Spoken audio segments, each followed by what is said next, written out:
Grabe, ang ganda. Hi, Dodong Rowan. Ano yan? May pa-flex ng Mazel. Oh, di ba? Ang ganda ng ano mo. Support. Hi, all, life another video, another share, guys. So, bago tayo matulog, wala, gusto ko lang pag-usapan yung mismong picture na to kasi gandang-ganda lang ako, no? Ang cute lang ni Rachel dyan. Charismatic.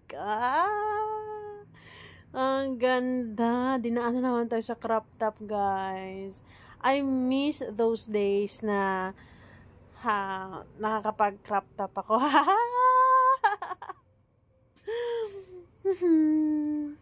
So, I like the forma. Look at that.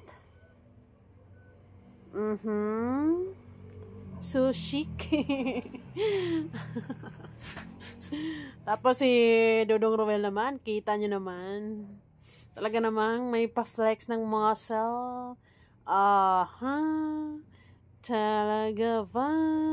Anyways, masaya ako para sa inyong dalawa na, di ba, you find time para sa magandang kalusugan, ba? Para magiging healthy and fit, of course. Actually, di ba, papalapit na pala yung birthdays nila. And of course, they wanted to look good on that particular day. Nagbubuhat din ba si Rachel, guys?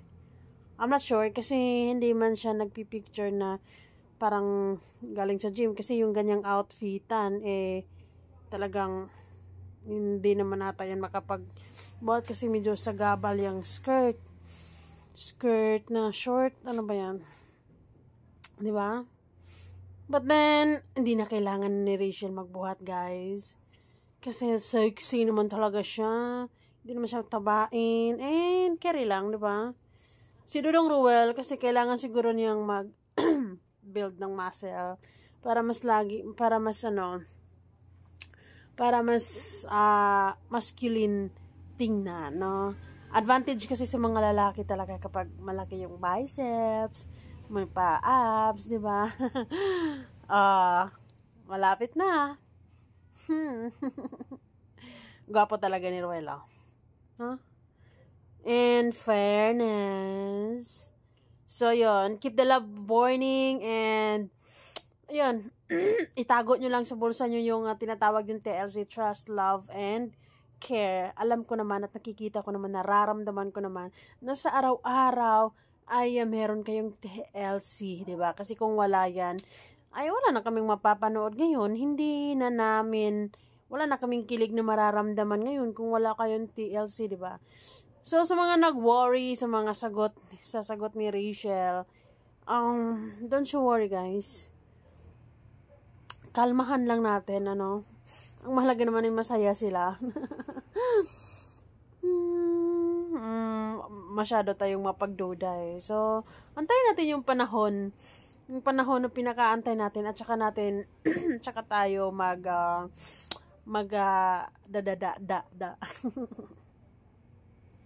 diba, hayaan natin silang mag-enjoy, hayaan natin silang mag-decide kung kailan yung right time para para magsabi ng yes, diba? Hayaan natin silang mag-desisyon, enjoy na lang natin yung samahan nila, and for sure naman, hindi masasayang yung suporta natin sa kanila, because I believe the love is real, no? Yung pagmamahalan sa dalawang ito ay totoo. So, para kay Ruel of Malalag naman, para kay Dodong, kung pinursige nga niya si Langga Rachel ng mga panahong zero pa yung puwang niya sa puso ni Langga Rachel, how much more ngayon na alam niya na siya na ang nagmamay-ari nito at malaking-malaki na ang parte niya sa puso at sa buhay ni Langga Rachel. So, susuko pa ba siya ganun agad-agad? And knowing, mas nakakakilig na knowing sa isang lalaki na willing to wait siya para sa taong mahal niya, di ba? Naintindihan naintindihan ni Dodong Roel yung sitwasyon ni Langga Rachel at hindi namin na madali. Hinayaan niya si Rachel kung kailan ito magdesisyon na yung tipong buo na yung loob niya, buo na yung puso niya na magmahal, na wala nang iisipin pa na yung, di ba? But anyways, depende rin kasi sa kanila yung kung anong priorities nila sa buhay. Basta ako, I enjoy the company sa yung mga kaganapan nila sa araw-araw. I like it. Sweet, simple lang. Walang si Ruel naman makikita naman natin how siya patient pagdating sa kay Rachel, 'di ba? And willing to wait siya. Kasi naintindihan niya kasi pareha silang family oriented, pareha silang may pangarap para sa pamilya nila. So right now, talagang ang prioridad nila is family. Because family is love. Anyways, go back to that beautiful picture. You guys say, anong masasabi niyo dyan? Workout body ba? Workout body na ba ang Rochelle? Actually, gusto ko makita sila na pare-pareha silang nagbubuhat, pare-pareha silang kasi silang kay Rochelle, feeling ko ay tamang suporta lang siya dyan, di ba? Baka binibilang niya kung nakailang pagbubuhat si Dodong Ruel pero nakakaloka yung pa-flex ng muscle. Ganyan ba talaga, Dodong Ruel? Di ba? I-flex ba talaga yung muscle? Ganun talaga ba yan? Anyways, look good. And mas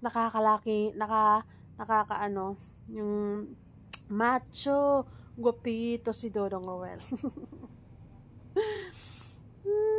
This is reality, talaga, reaction. Pero yan, bagay na bagay kayo. Ang cute, ang ganda. Pinagtagpo at talagang itinadhana. So, yan. Maging strong lang kayo sa bawat issues na ipupukol sa inyo. Kasi for sure, marami pang mga issues yan. Kami ako mismo hindi naman ako magsasawang suportahan kayo, di ba? Ayun, keep the love burning, always embrace positivity and avoid negativity, and that's the golden rule sa community, di ba? So I like it, ang sexy. Okay. Our cover girl, ang ganda talaga, no? Walang kahit anong anggulo talaga si Rachel, para sa akin nagagandahan talaga ako sa kanya, no? So guys, sa mga nagdududa sa sagot ni Rachel, bakit pa tayo sobrang kinakabahan? Bakit pa tayo sobrang nagdadamdam? Kung si Ruel siya nga mismo yung nanligaw, siya nga mismo nag-exert ng effort, ay porsigido siya, mas nasa challenge siya, mas okay lang yung sa kanya. Bakit tayo kinakabahan, di ba? Kasi si Ruel ang talino niyan. Kung sa tingin niya ay talagang wala, zero, hindi siya manatili dyan, di ba? But then, makikita naman natin na na-appreciate lalo ni Ruel kapag naramdaman din niya yung na-appreciate ni Rachel yung mga efforts niya, at nakikita naman natin yun. So, dahil most of Rochelle fans ay siguro, yung nag-assume na talaga na, sa 18th birthday, talagang maririnig na natin yung oo. So, parang wala nang thrill. So, baka it's a prank. Ay, basta. Ako hindi ako nag-worry. Huwag kayo masyadong mag-worry. Kasi lang yun. Basta may yan. May magandang kahihinatnan. Sabi, nagtiwala ako sa sinabi nila. Ang suporta nyo ay magiging worth it at hindi masasayang. Doon ako nagsitik. Doon ako tiwala. So, God bless. And more, pa, diba? Sa mga susunod na araw, for sure, baka abs nang i-flex ni Dodong Ruel kapag mabuo na yung 6 packs. Hoy! Bakit ako excited? Ano ba yan? Comment down below, guys. What can you see of this chill? Yung picture na to. Cute lang. Bye!